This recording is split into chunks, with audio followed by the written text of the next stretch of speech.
ఉంది, శాశ్వతం ఉండే రాజ్యం అది.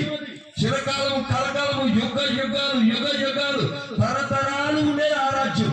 ఆ రాజ్యానికి నిన్ను నన్ను నా దేవుడు తీసుకెళ్ళడానికి ఈ రూపంలో వాక్శబ్దం ద్వారా తెరవేసి చూపిస్తున్నాడు. హల్లెలూయా, హల్లెలూయా.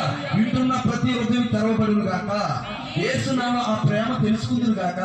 ఎందుకు సేవకులు ఇంటికి వస్తున్నారు? ఎందుకు ప్రార్థన అంటున్నారు? ఎందుకు ప్రత్యేక కూడికలు అంటున్నారు? ఎందుకు ఈ ఆశీర్వాదం అంటున్నారు? ఎందుకు ఈ కృప అంటున్నారు?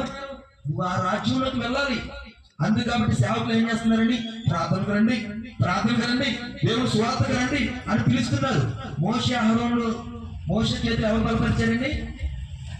అహరోను, ఊరు అహరోను బలపరిచారు కదా. మీ యొక్క పాస్టర్ గారిని మీరు బలపరచుదురు గాక, ఆయన యొక్క హస్తాన్ని బలపరచుదురు గాక, సంఘ క్షేమాభివృద్ధిలో మీరు బలంగా దేవుని పక్షాన్ని నిలబడుతురు గాక. ఆమె నాకు రుణస్తులు కాదండి. ఇంకెవరన్నా మొక్కుబళ్ళు ఉన్నాయేమో చెల్లించండి. ఇంకా రక్షణ లేదేమో, శరీరం మారు మనసు లేదేమో, వస్తున్నారేమో జ్ఞాపకం చేసుకోండి. సమరయ స్త్రీ పాపాత్మురాలు ఏం చేసింది? ఊరునంతటిని కదిపేసిందండి. యేసుప్రభు గారి దగ్గర తీసుకొచ్చింది. సంఘాన్ని తీసుకెళ్తున్నావా? రక్షణ పొంది ఎన్ని సంవత్సరాలు అవుతుంది? బాప్టిజం పొంది ఎన్ని సంవత్సరాలు అవుతుంది? సంఘంలో చేర్చబడి ఎన్ని సంవత్సరాలు అవుతుంది? కరోనా సమయంలో మరణం ఎక్కడ దాకా వచ్చింది?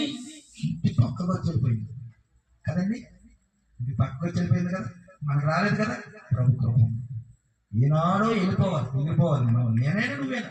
మరణం ఉంది, మరణమే ఎవరికైనా. కానీ నీకు ఇంకా జీవంతో ఉన్నావంటే దేవుడు పని చేయాలి. చూస్తున్నారు కదా ఇక్కడ సాక్ష్యాలు. దేవుడు పని చేయడానికే నీకు ఆయుష్ ఇచ్చాడు, ఆరోగ్యం ఇచ్చాడు దేవుడు. ఏదో కరోనా టైమే కాదు, ఇప్పుడు కూడా కొంతమంది హార్ట్ స్ట్రోక్ వచ్చి చనిపోతున్నారు, యాక్సిడెంట్లు చనిపోతున్నారు, రకరకాల ప్రమాదాలు, ఆందోళనతో, భయాందోళనతో, రకరకాల అవయవాలు నుంచి అయిపోతూ అనేకమైన ప్రమాదాలని ప్రభు ఈ కృప ఇచ్చాడు నీకు. దేవుడు పని చేసే పెట్టగా వెళ్దువు గాక. సమరయ స్త్రీని ఎన్నుకున్నాడు దేవుడు. నువ్వు అంత ఘోరమైన పాపాత్ముడు, పాపలు ఏమి కాదు.